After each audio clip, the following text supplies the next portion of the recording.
Welcome to Engage, a Genetec podcast.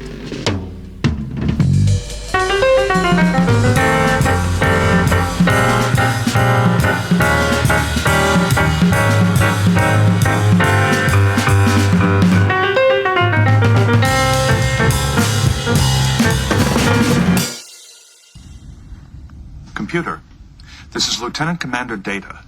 Please access all Starfleet command orders to starships, star bases, and colonies for the last 6 months. Working. Biometrics was once just science fiction, used in movies and TV shows, like this clip from Star Trek's The Next Generation.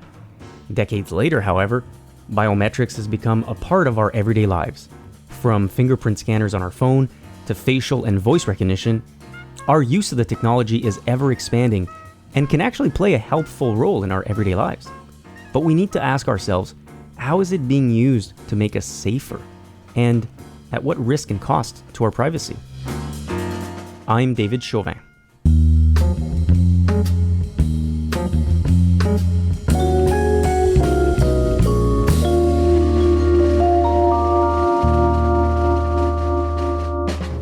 I remember walking the show floor of IFC West, which I've been doing for many years, 11 years ago, looking at all the vendors, looking at the marketplace, and thinking to myself, my industry is just not going to get the fundamental need for higher trust. And that's my guest, Rob Douglas, CEO of BioConnect. In the first half of our show, I speak to Rob about biometrics and its role in today's physical security industry. After that, we hear an excerpt from an upcoming interview with Christian Morin, Chief Security Officer at Genetec, about privacy, cybersecurity, and multifactor authentication. But first, let's start with my interview with Rob Douglas, President and CEO of BioConnect, a leader in biometric applications in the security industry. I asked about his concerns around authentication and trust in the physical security world. My industry is driven off two primary, or at the time was driven across two primary economic engines. One was video surveillance, and the second one was card-based credentials. The interesting thing is that, what is a card? A card is a piece of plastic that has now been assigned to a person, and therefore, from this moment forward, for the rest of the time, you're supposed to use this card, and every time it touches a black little reader, an access control system is supposed to assume that that's Rob. The problem with that, of course, is that it's actually a piece of plastic that touched the card reader. We don't actually know where Rob is. All we know is that a piece of plastic showed up. And so as a result of that, you haven't really established trust. You haven't established human trust with the transaction of gaining access to whatever it is that you're sensitive to you. So I just viewed that at some point, the market, we as an industry have to solve that problem, in particular for higher security access events. And so that began the journey of BioConnect. So for you, the need was more around higher security requirements, making sure it's indeed the right person. People are interested in biometrics, not necessarily because of security, but because of convenience. Is that also a big driver, you think, or is that more of a perception that some people may have?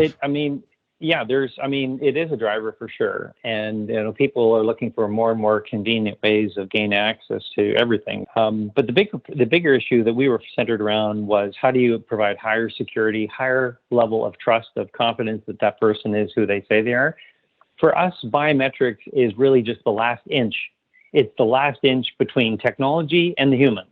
It really is strictly a sensor that is helping gain better insight of whether it's likely me who's requesting access. So we're not so interested in biometrics in itself. We're more interested in the application of the technology and how one can use it to establish trust. We talk biometrics and the perception is, well, it's an invasion of privacy. Who owns the data on your side? If I use not just for you, but in general in the industry, if I use biometrics readers, where does that data reside? Is it always encrypted? Do you see any challenges around the privacy of personal information? So historically, biometrics originally was given commercial life because of the horrific event in 9/11. That 9/11 attack actually brought biometrics into mainstream technology as a way to have higher levels of trust of who's getting into airports, into sensitive areas. And in that time period, it was strictly around security. Yes, privacy was a consideration, but it was not a dominant consideration. And the biometric information is stored as a set of zeros and ones. So it's machine level code. It's not actual images of people, and it's encrypted, which is all fantastic. But that template could, in fact, be resident anywhere.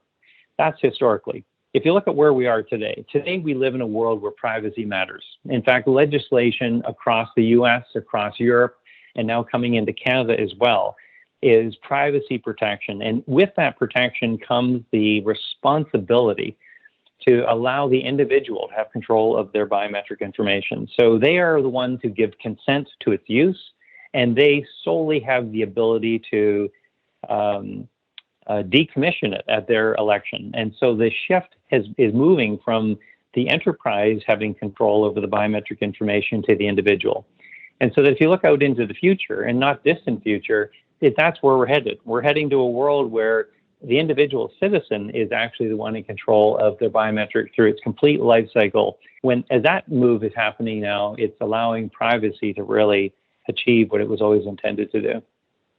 So we have to be clear again, especially for people outside the industry. There's a big difference between the Hollywood concept of facial recognition versus saying I authorized my credential, whether it's facial recognition or print or hand geometry. I authorized that credential to be stored and used to then give me access. And the moment I want to decline that authorization, everything's deleted, right? So I still have full control on where that data, on the fact that data even exists. So we see evidence of that.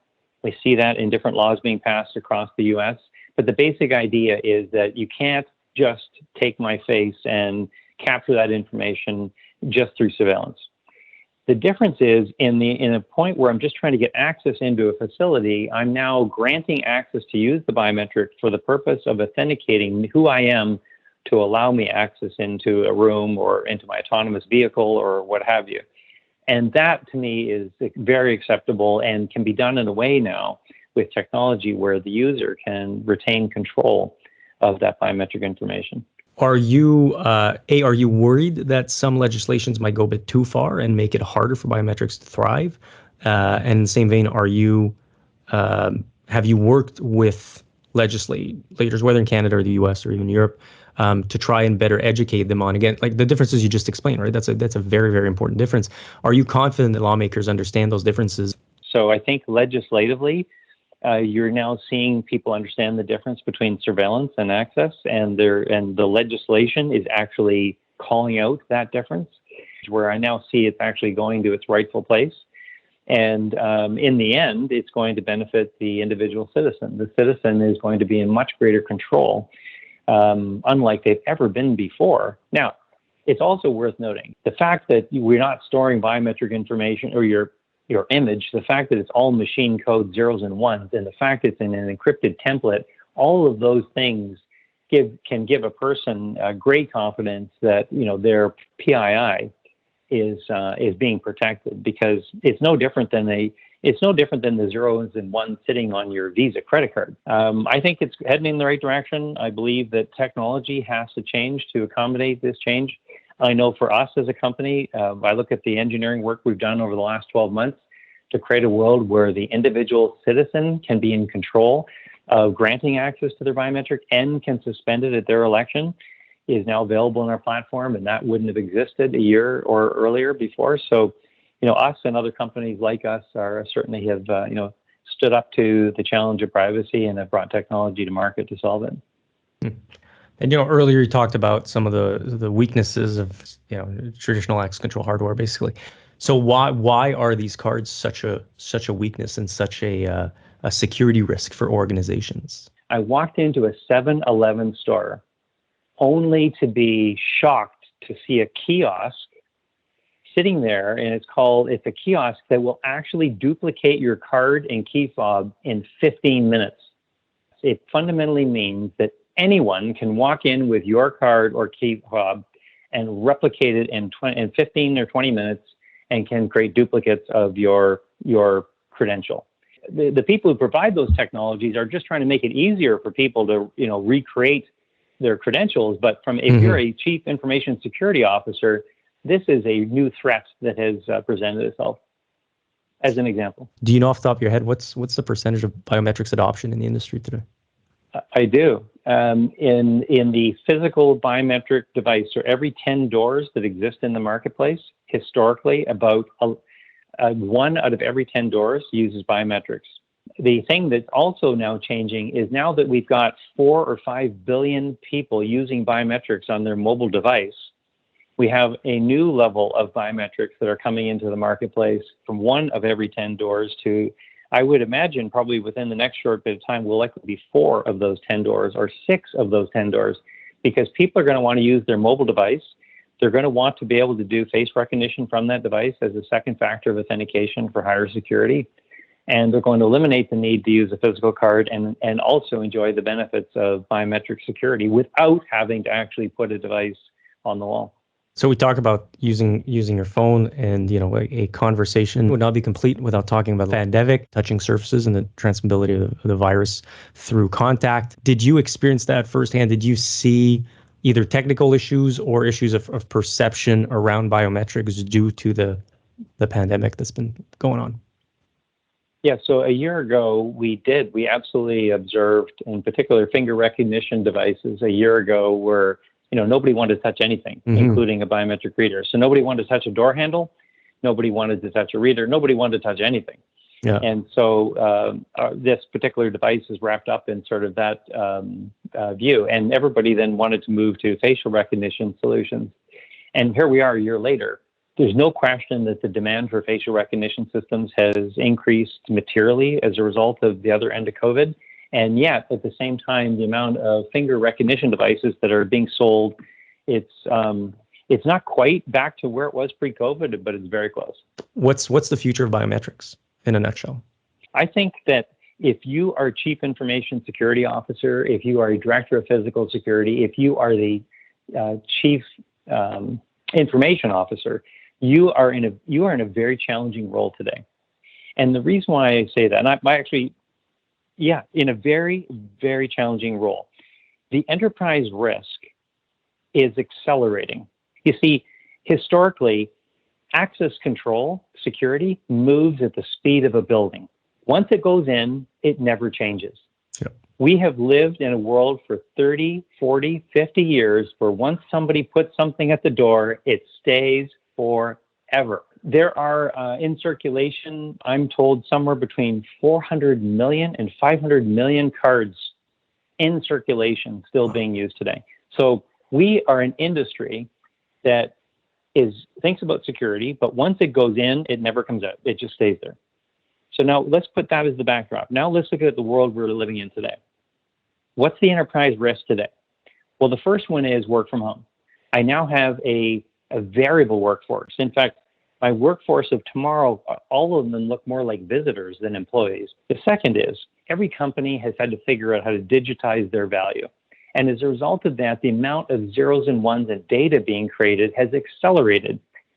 What's the implication of that? The protection of the physical data, both in terms of its storage, transmission, and processing, has accelerated because the enterprise is more reliant on data to run its business and deliver its value than it's ever been before. The third area, cyber attacks. So if you read what Gartner publishes, Gartner published a report recently that says that by 2024, 75% of CEOs will be personally liable for cyber physical attacks. That means cyber attacks coming in through physical access that could cause harm to others will be a personal liability, and we're talking only 3 years from now. You now have all the regulation changes in privacy. You now people not, for health reasons, not wanting to touch devices. They're looking for touchless solutions.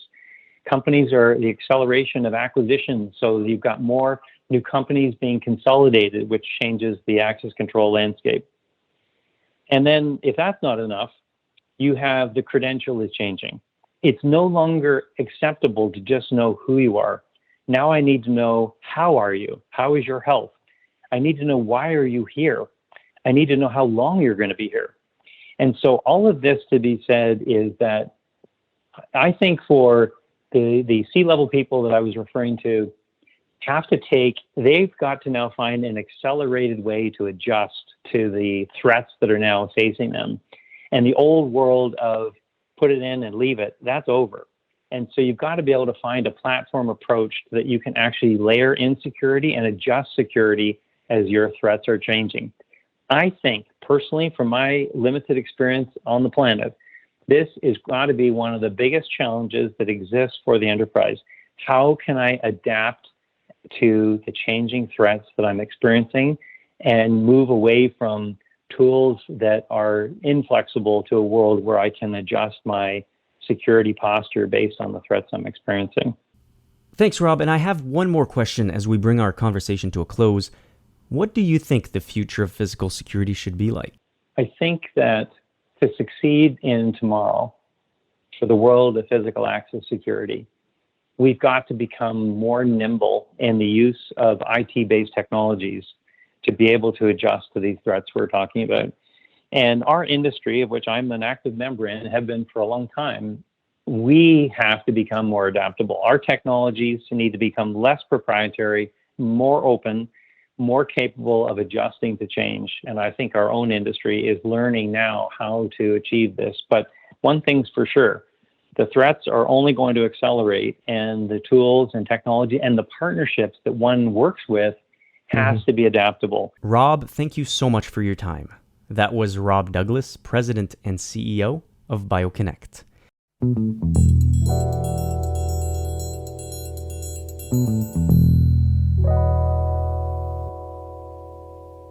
We now turn to Christian Morin, Chief Security Officer and Vice President of Integrations and Cloud Services at Genetec. Our team recently sat down with him for October's Cybersecurity Month. So, Christian, in the last 2 years, obviously our reality has shifted drastically, and that impacted how we deploy systems, right, with COVID and everything. So, what are some of the key challenges and some of the new threats that you're seeing out there in terms of cybersecurity? So clearly, you pointed it out, things have changed like really dramatically over the last year and a half, 2 years. The biggest of these changes has been how the workforce has gone from working from offices and buildings that are controlled and secured by a variety of different systems to working from home. So the overall surface of attack and also how people work has changed dramatically. In many cases, organizations have scrambled to adjust to this new reality, changing processes, changing systems, implementing systems that they did not have before, to really ensure that people can actually continue to work. You know, business continuity was a very big thing, and in some cases actually cutting corners in doing so. We've seen organizations also trying to expose some systems that were maybe air-gapped before, expose them to the outside world, allowing employees that now have to work from home to connect to those systems. We've seen also how these remote office setups are not as secure as the corporate setups, making it much harder for the security professionals to actually understand what is going on and if their network is under attack. Which leads me to how, like phishing campaigns, credential harvesting campaigns, and how account compromises are very, very rampant. And this plays directly into how also our supply chain is more and more fragile. From a security perspective, it just compounds the problem.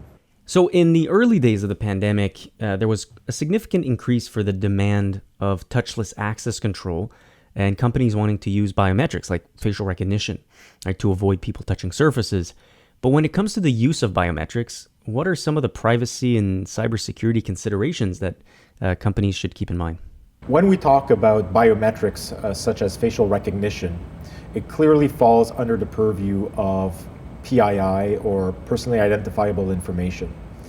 And more countries are actually regulating around how organizations must handle PII in a sensitive way. And how you handle it really there's going to be certain variances. For example, if you make use of a cloud service or versus a on-prem system that you control entirely.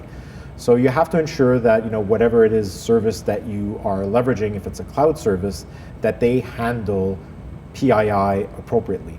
And they have the appropriate controls to secure that type of information. And same goes, if you're doing it yourself, you have probably much more hoops to go through in order to properly safeguard that type of information. So, rule of thumb, when you have PII to deal with, you have to do it with extreme care, and you have to protect the privacy of the individuals whose information you're handling. Cybercrime is expected to continue to accelerate in 2022, and the growing adoption of IoT physical security professionals need to get ahead of the risk. If you can summarize for us, what would be your best practices to maintain proper cyber hygiene? So there's quite a lot to do, but there's some basics that we cannot forego and that we cannot gloss over. Number one, awareness, basic awareness. People need to understand the problem, need to understand the risk, need to understand the do's and the don'ts. And having a proper awareness campaign within organizations is the key to the success. Number two is having a proper asset inventory, right? You cannot protect what you do not know that you have, and you cannot put in place the proper mechanisms if you do not know all the little ins and outs of your environment. So you need to know what computers, what IoT devices, who are your users, what type of data, otherwise you'll forget something and you will create a vulnerability in your environment. Number three, this one sounds easy to implement, but it's patching. Being up to date with the patches and the updates, specifically those that address security vulnerabilities, because security vulnerabilities, just a question of time before a vulnerability is discovered. Having that inventory, then you can figure out what you need to implement in terms of patches and updates and keep those systems up to date. A fourth element that I think is very important is get rid of passwords. Passwords are totally useless and very, very weak in nature. Multi-factor authentication, whether it's through hardware security tokens such as a YubiKey or a smart card, it could be through biometrics, it could be through a phone authenticator app. There's a number of different ways that you can put additional safeguards to your authentication mechanisms to ultimately eliminate phishing attacks. And point number five, as a defender, you have to be successful 100% of the time, which is impossible. As an attacker, you only need that one shot at it that goes through the defenses. So having a proper system that detects possible compromise is very important, but more importantly is having a plan. What happens if something does happen? Having a plan, an incident response plan is highly, highly important. So what I would say would be some of the 5 big things that come off the top of my head to help customers really kind of do the basics from an information security perspective. So when we talk about multi-factor authentication or MFA, what are we seeing right now in terms of trends in the physical security industry? Is it really that common? Short answer I would have to say is it's not common enough. Not enough people use additional factors to guarantee or to provide a higher level of assurance of identity on any authentication method, whether it's on the physical side or the logical side. Okay, and then for the customers who are using it, how is that being deployed? What are the most common methods being used? So there's quite a number of methods that you can use to add an additional factor to your authentication, right? From a logical perspective, it usually starts with the password, and that is typically complemented by a phone authenticator application, by a text message sent to a phone, by a hardware security token like a YubiKey or an RSA token, a smart card. There's quite a number of ways to implement multi-factor on logical side. On the physical side, you will typically add biometrics is very common. So you swipe your card and then you will add either a fingerprint or facial recognition. But these other factors can also be used on the logical side. So again, there's quite a number of ways to ensure that you have a much higher level of assurance for your authentication, be it physical or logical. That was Christian Morin from Genetec. Christian's full interview will go live in October during the Cybersecurity Month. Subscribe to a Genetec social media channel to be the first to get access to this complete interview. And if you'd like more information about biometrics, cybersecurity, and privacy right away, well, head over to the Genetec Resources and Learning Library at www.genetec.com. Thanks for joining me today. We hope you've enjoyed this episode of Engage. I'm David Chauvin, and we'll see you next time. Engage, a Genetec podcast, is a production of Genetec Inc. The views expressed by the guests are not necessarily those of Genetec, its partners, and its customers. For more episodes, visit our website at www.genetec.com, use your favorite podcasting app, or simply ask your smart speaker to play Engage, a Genetec podcast.